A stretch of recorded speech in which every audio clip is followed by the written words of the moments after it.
Raise your hand if you're married. None of you are married. Raise your hand if you would like to be married to your baby's father. One.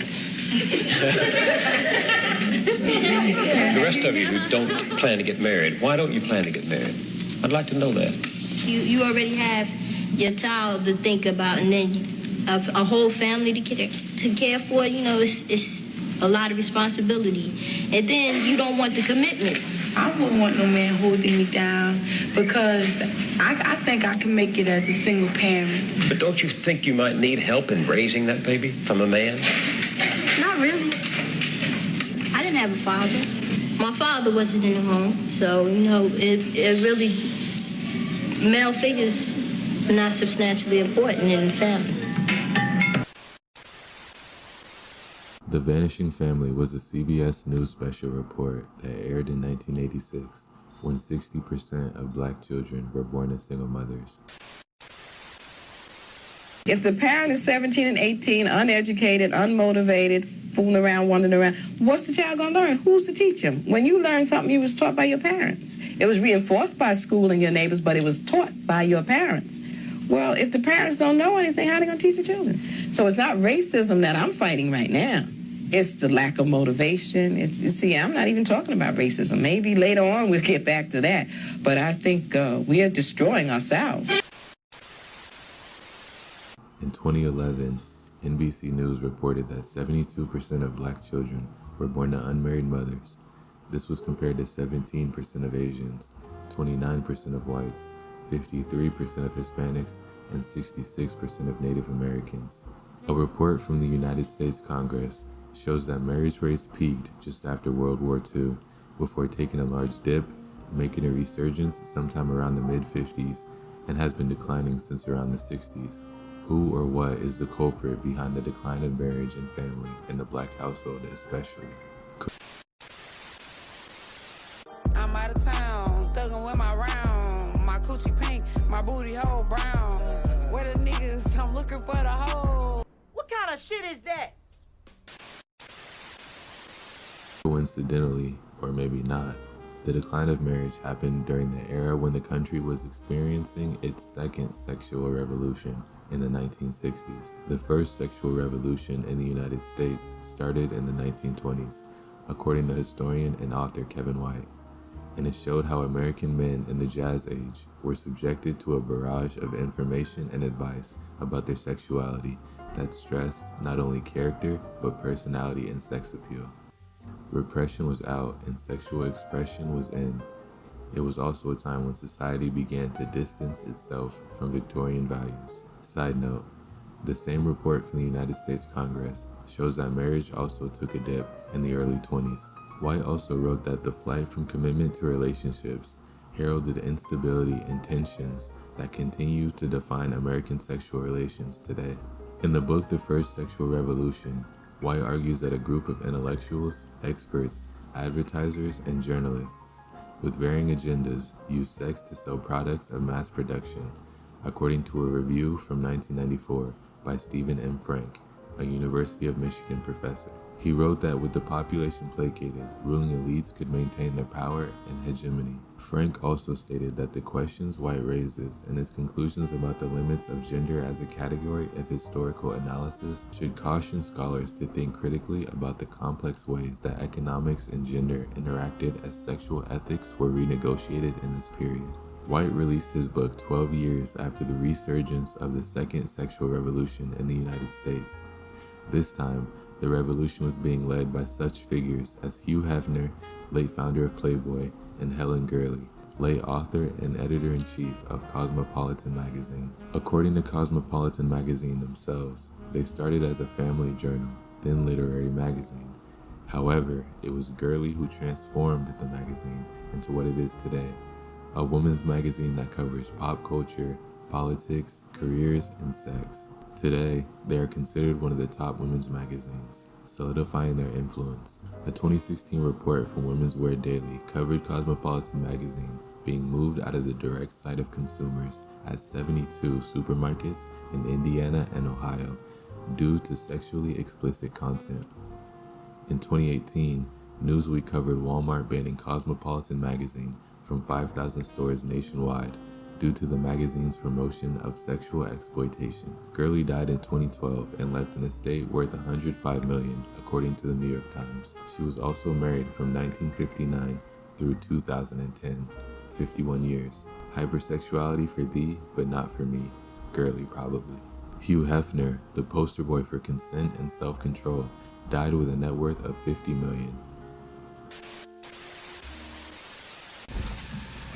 You want to join me here? Won't you be seated, please, ladies and gentlemen? Come on, Dr. Jaffe and Mr. Krogh, Mr. Ehrlichman. Fine. All right. Ladies and gentlemen, I would like to summarize for you the meeting that I have just had with the bipartisan leaders, which began at 8 o'clock and was completed 2 hours later. I began the meeting by making this statement, which I think needs to be made to the nation. America's public enemy number one in the United States is drug abuse. On July 14, 1969, President Richard Nixon announced drug abuse as a serious national threat. In 1971, Nixon declared drug abuse as public enemy number one, declaring the war on drugs. Today, the United States still suffers from a drug crisis, namely opioids. In 2021, a national drug survey from the United States Department of Health and Human Services found that 13.5% of young adults aged 18 to 25 had both a substance use disorder and any mental illness. Nearly 1 in 3 adults had either a substance use disorder or any mental illness in the past year, and 46% of young adults 18 to 25 had either a substance use disorder or any mental illness. CNBC News reported that since 1971, America has spent over $1 trillion enforcing drug policy, according to the research from the University of Pennsylvania. In 2014, the non-partisan, non-profit Brookings Institution found just how much collateral damage the social mobility of Black Americans has suffered from the war on drugs. An estimated 1/3 of Black American males will spend time in state or federal prison at some point in their lifetime, more than double the rate from the 1970s and over 5 times higher than the rate of whites. As of 2011, drug crimes comprise 14% of all arrests, and a miscellaneous category that includes drug paraphernalia possession comprised an additional 31% of all arrests. The Black share of people arrested for drug offenses has ranged from 23% to 41%. Blacks remain far more likely than whites to be arrested for selling drugs or possessing drugs. John Ehrlichman, political aide under President Richard Nixon, was quoted in an interview saying, "The Nixon campaign in 1968 and the Nixon White House had 2 enemies, the anti-war left and Black people.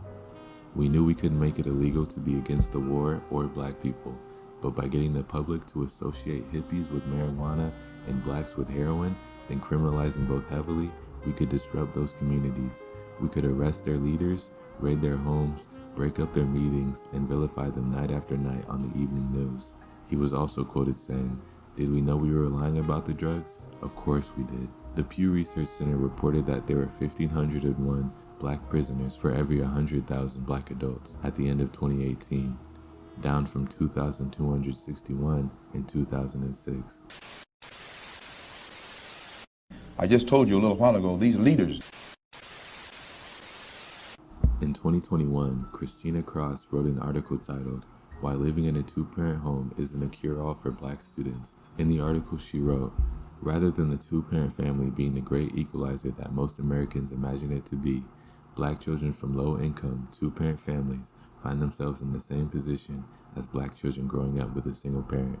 She found that there were no differences in the earned grades, likelihood for grade-level repetition, and rates of suspension between Black youth from low-income, two-parent households and their peers raised in low-income, single-parent households. She then went on to dog whistle that income and wealth was a better explanation to the disparities of Black and white people, and why the concern of a single-parent household is a non-issue. However, income and wealth disparities are symptoms of the disease, not the disease itself. She clarified herself at the end of the article by saying, "We should be equally disturbed by the notion that children's opportunities in life should be decided by the type of family they were born into." Cross creates a straw man that she can argue to make her virtue signaling stronger. But nobody's saying that opportunities should be decided by the family a child is born into. That would be a caste system. What we are saying is that there are factors that can predispose a child to having a successful life or becoming a statistic, and a two-parent household is one of those factors that contribute to success. Cross is an assistant professor of sociology at Harvard University. We have sons who are, by not having a father in the home, they don't know how to respect women. They're doubtful, they're indecisive, they can't make a decision. They don't know what to do about being a man because we can't teach them that. We don't have that knowledge. We have daughters who grow up in a home where they don't see any affection, where there's no man there. They go out into the world and try to mate. They don't have no idea how to be no woman to no man, how to function in a house with a man, because they haven't seen it. Most of our children, just like us, get all the information we have about how you be with a mate off television. It's the only medium that shows us anybody being together. Then they bring the welfare system in and tell us in order to feed and clothe and house our children, we have to give up our man. You have to put the man out of the house. When the white farm wife goes to the government for subsidy for the farm, they don't tell her to get rid of the farmer. They keep that family together. But in the black community, they make it a requirement because they want to keep endorsing into the black community that the black man is no good and that he is not deserving of respect, he is not deserving of us letting him give us any protection or instruction, and that we are better than them. According to USA Today, in 2021, research from the Institute for Family Studies found that black children raised by single parents are 3 times more likely to be poor compared to black children raised by their own married parents. Also, black boys are almost half as likely to end up incarcerated and twice as likely to go on and graduate from college if they are raised in a home with 2 parents compared to boys raised by just 1 parent. Finally, black children from stable 2-parent homes do better than white children from single-parent homes when it comes to the risk of poverty or prison and their odds of graduating from college. A peer-reviewed academic journal published by the Oxford University Press for the Harvard University Department of Economics concluded that the black-white intergenerational gap is significantly smaller for boys who grow up in certain neighborhoods, which includes homes with a father presence among low-income blacks. Ultimately, racial disparities can be narrowed through changes in environment. The study suggested that mentoring programs for black boys could be effective in reducing the black-white gap, but is mentoring necessary if the child has an active father? Finally, the Federal Reserve Bank of St. Louis found that married men make significantly more money in all stages of their life, especially when they hit their 40s, compared to single men. And I want to end this video by asking, does any man really want to be known as a 40-plus-year-old bachelor?